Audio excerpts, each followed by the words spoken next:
Hello and welcome to the Graphics Profiles, the official podcast of Graphics Pro and Graphics Pro Expo, covering the graphics market online, in print, and in person. I'm your host, Regan Dickinson. Our guest for episode 49 is Sean Tomlin, founder and owner of Designer Wraps in Pitman, New Jersey, just across the river from Philly. We talk pricing, profit, branding, the value of a mission statement that you actually use in your day-to-day work, and more. But before we get into it with Sean, here's a quick word from our sponsor, Epson. In the printing industry, you gotta check out the Epson SureColor S6600, one of Epson's most productive signage printers. This 64-inch roll-to-roll signage printer offers production-quality print speeds of up to 550 square feet per hour. It can print, laminate, and deliver the same day. The SureColor S60 was purpose-built with an automated printer maintenance system to boost productivity and minimize manual maintenance. Schedule a virtual demo and request a print sample from one of our certified solution centers at www.epson.com/signage. And we're back with Sean Tomlin of Designer Wraps. Hey, Sean, it's great to have you on the podcast today, and I'm really looking forward to our discussion. And we're really going to focus on the business side of things today. And before we get into, because I think this is an important thing to know, is just a brief history of your shop and how that's evolved over the years. But I want to start with your approach to getting into a new business or product line, because when I look at your website, I see you do a lot of different things, and you have one that's not like the others necessarily, and that's upfitting, and that might be a good example. But either way, I just wanted to see, because you probably learned things about approaching a new business or approaching a new product line that have maybe you've learned from mistakes. This didn't work or that worked, but I just wanted to get your approach to that. Yeah, first of all, thanks for having me on the show. This is exciting for me. This is the first podcast I've done, actually, so thank you. Thank you. But yeah, for upfitting, it's just kind of one of those things. We saw a need and, frankly, an opportunity for us to sort of upsell our customers. When we survived COVID, the reality of that hit us after the fact, and that was people couldn't get vehicles. So if they don't have vehicles to purchase, we don't have vehicles to wrap. So what we were finding were a lot more used vehicles coming in, and some of the vehicles were maybe purchased from a different contractor. Let's say it was a plumber and they bought it from an Amazon vehicle or something like that. So we thought, okay, well, you're buying this vehicle, you're bringing it to us to get it wrapped. Then what? Oh, we're going to take it down the street to so-and-so, and they're going to put the bins in, they're going to do the ladder racks. And we're like, well, why are we just turning that business away? Most of the parts you can get easily via a wholesale account from a supplier distributor, and they're very easy to install. It's cookie cutter. Mm-hmm. So as long as you can wrench the things on, you can do it. Of course, you need the staff to be able to handle that. But so it was almost like a no-brainer. I'll be honest with you, the one thing we are, and this is all new to us, this market, but the one thing we're sort of struggling with right now is marketing that service. So it's kind of just word of mouth. We do have it on our website. We haven't officially launched it per se on our social media or anything like that. So it's just as customers come in, we're talking to them, we're verbally, letting them know this is a service we do, or we're shooting them an email. If they say, hey, we got a new van coming in, great. Well, who's doing the upfit? Who's doing the ladder racks? Who's doing the bins? So it's actually working. There's a really good markup on the service for us too. So we're excited about, launching that officially very soon and continuing to promote that as a new service that we can provide so that we can kind of retain that customer for all of those types of needs. It just makes sense. They're here. The vehicle isn't down as long. They're not, picking it up and then driving it to the next place. It's 3 or 4 days here. It's 3 or 4 days there. It's all done in the same, week at the same location. You started out just vinyl cutting, right? So how did the business evolve for you from doing that? Pretty simple, right? Well, yeah, I was a self-taught web designer. Back in the late 90s, I was working for a computer company. And after that, I took a couple jobs here and there as a web designer, and then went off my own in 2000 doing web design and development. And I would outsource my development in Ukraine. So while doing that, I met some programmers, and one of the programmers was working on a website where a person could design their own sign online, vinyl lettering, this little tool, and then they could get the vinyl shipped to them. So it would be plotted and shipped to them. So I said, oh, it kind of sparked my interest. So I had sold my web business, took a job for a nonprofit, and I was doing marketing and advertising for them. And in the meantime, this programmer was working on this website. And again, it sparked my interest. So I made him an offer, and I said, hey, what would it take to buy that technology and let me launch it here in the United States?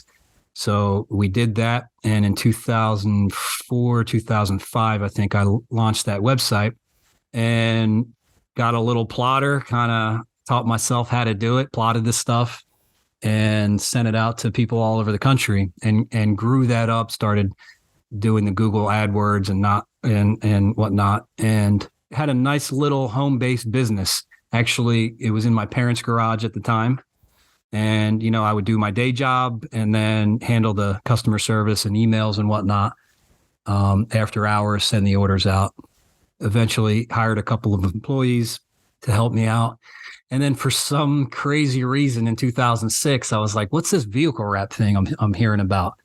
So I had gone to some sign shows and saw guys wrapping cars. I'm like, man, there's nobody doing this around me. Maybe there's a market for it.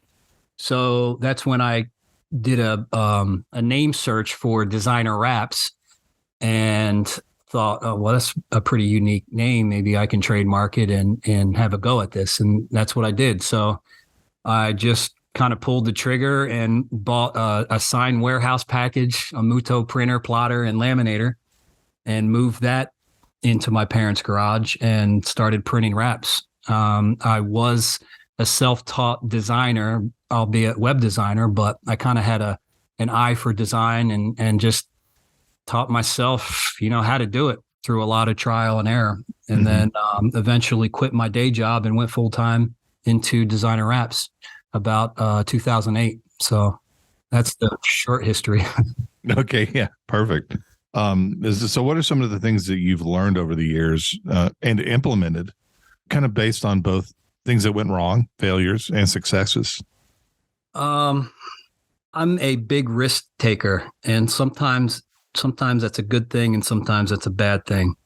So in saying that, I don't think, or I used to not think before I acted. So as in, buying an apparel company or offset printing. Oh, look, there's a market here for this offset printing. Well, boy, was I wrong when it could just be easily outsourced. Yeah. So I would say, definitely explore the opportunities of the market. I have learned that. Again, it's been the hard way, but it's coming. So before I make a rash decision now, I like to do, kind of like a SWOT analysis, the strengths, weaknesses, opportunities, and just kind of, see if it makes sense and if it really fits into the mission and the vision of the company. And just in the past couple of years, it's for me, it's been, and our leadership team here, it's been a refocus on that. Let's start with a clean slate and, let's drive our purpose home. Let's figure out what our core values really are and, hire and do business around those values. So that slows me down a little bit when it comes to, okay, what's the next shiny object? Because I like to go after the shiny objects and it's distracting.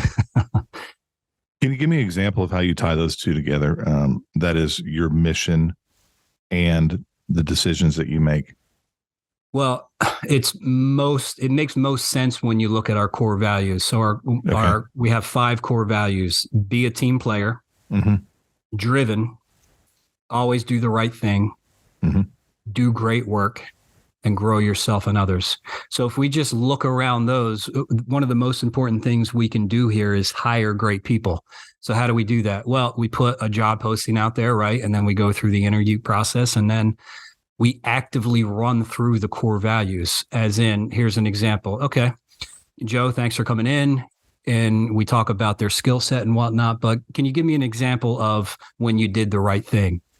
What does being a team player look like to you?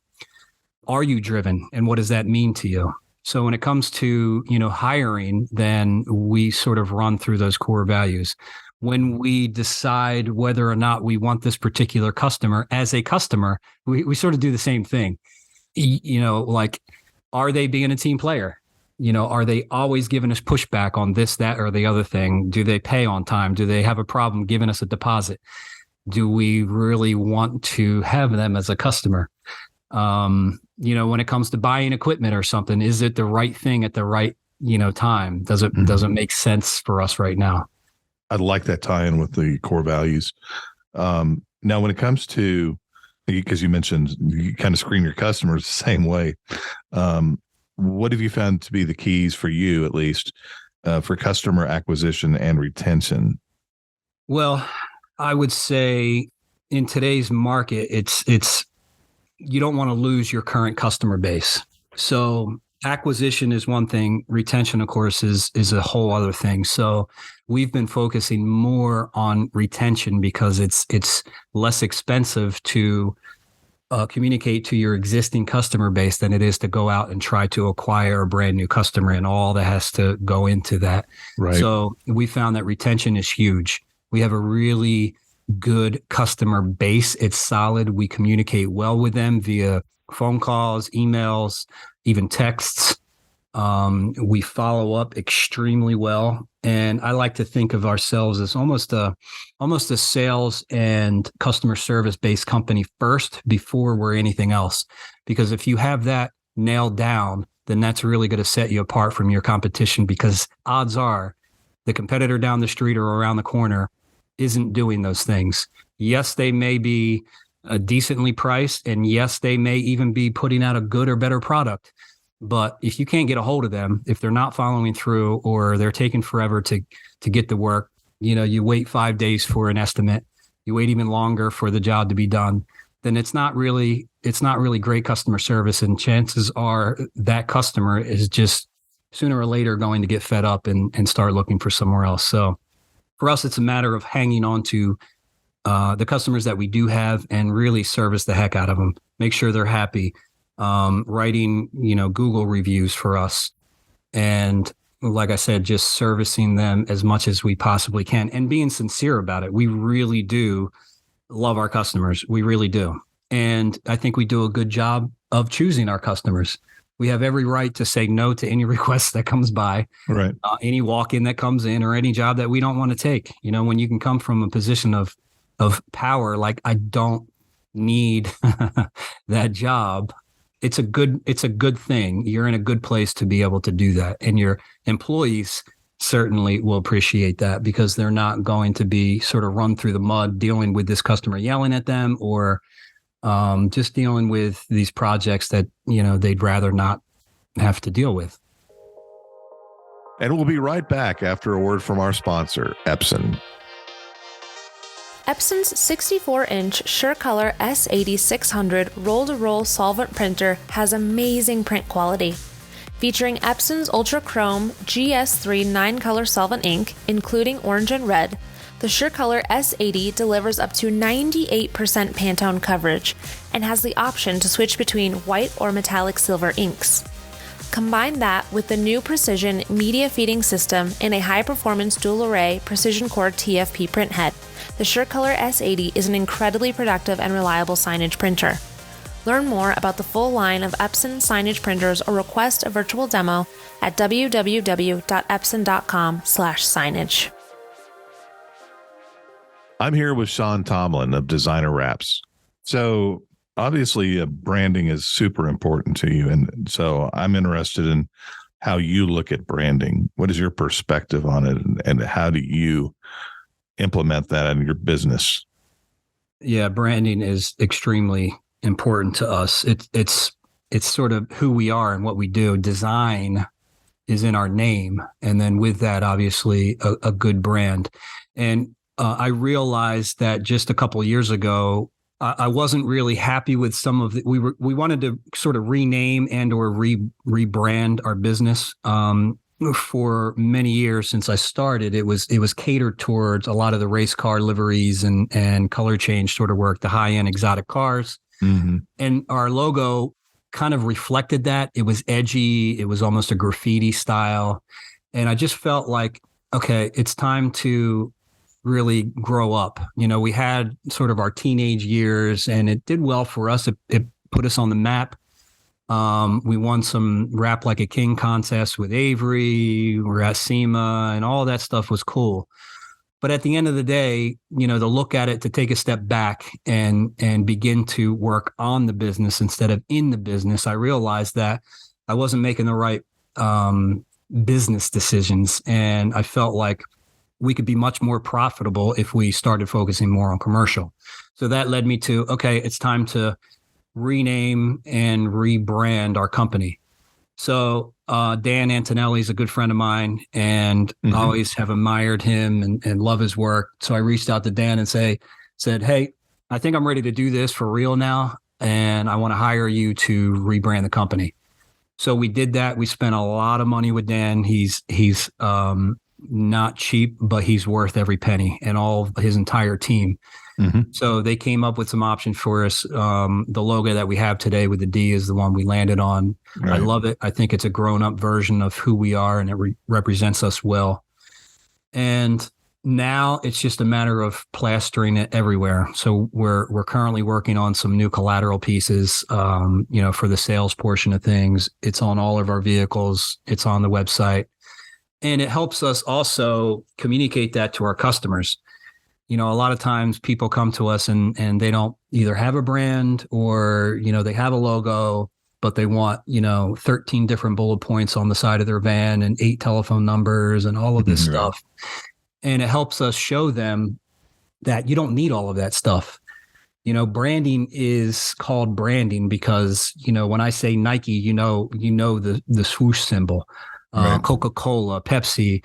So you're not going to get that if your vehicle is plastered with pictures and paragraphs and all that. So for us, it's important to show how simple a brand can and should be, and show real world examples to our customers on, what we think they should be doing. And we can't do that if our brand doesn't do that as well. Yeah, it's a show and tell, right? Exactly. An important part of the educational process for your customers. I want to talk a little bit more about operations for a minute here. Are there ways that you can cut costs and not affect quality? It's really a question about efficiency and finding best ways to do things without cutting the quality, because that could happen sometimes. My favorite example is you go to the restaurant that was fantastic at one time, and then you start to find everything's more expensive, but they're cutting corners and the food's not as good as it used to be. That's not what I'm talking about. Right. I'm talking about the opposite. Let's get our prices higher, but let's also make sure quality's there. But how can we cut costs so that our bottom line is a lot better? That's a really good question. I think I'm not alone in saying that, with inflation and gas price and all that stuff, that we've constantly been increasing our pricing. So we increased our labor rates. We obviously check costs pretty much weekly, if not daily, on many things, on what we're buying to make sure that we're priced properly. And, just slight increases. We had a big increase at the beginning of last year, and now it's been incremental just based on what the distributors are letting us know is happening. But aside from that, it's, okay, what else can we cut? What else can we cut? Do we really need that piece of equipment? Or, if we pay that loan off early on the equipment, what are we going to save in interest? Can we negotiate better pricing with our vendors? The answer is yes. 99% of the time, even if it's 2.5%, that's a saving, and at the end of the year. So negotiate insurance costs, shop the rates. There's certainly a lot that you can do that will not reflect the quality of the product in the end. Right.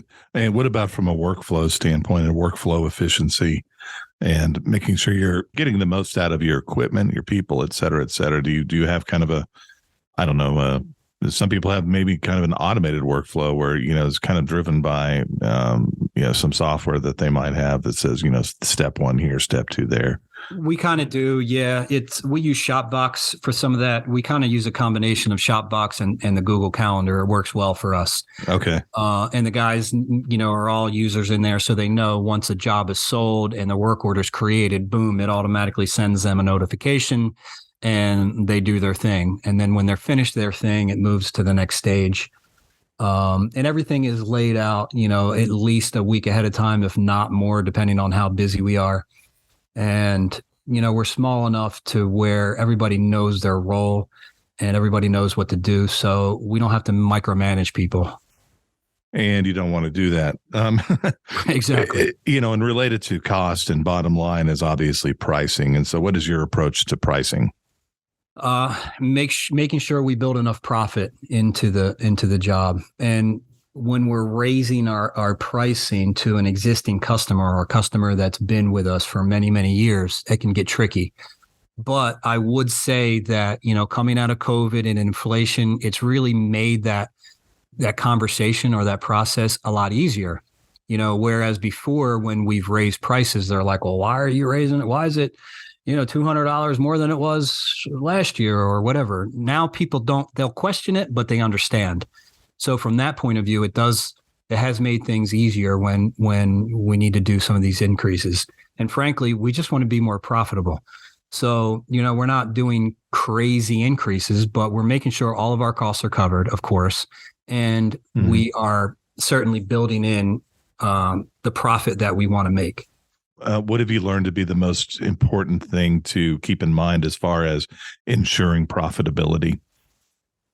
Making sure that when we're running the numbers, so let's say it's a vehicle and we're looking at, okay, it's going to take this long to design it. And we know the square footage of it. So there are the two starting points right there. So when we have that as an estimate, we basically have a spreadsheet that has all of the jobs we've ever done. So it's got the square footage, how long it took the designer to design it, how long for it to go through production, and then how long for it to be installed. So we have a really good gauge on how long jobs, are in the shop and how long they take. So we can kind of make sure our pricing is dead on.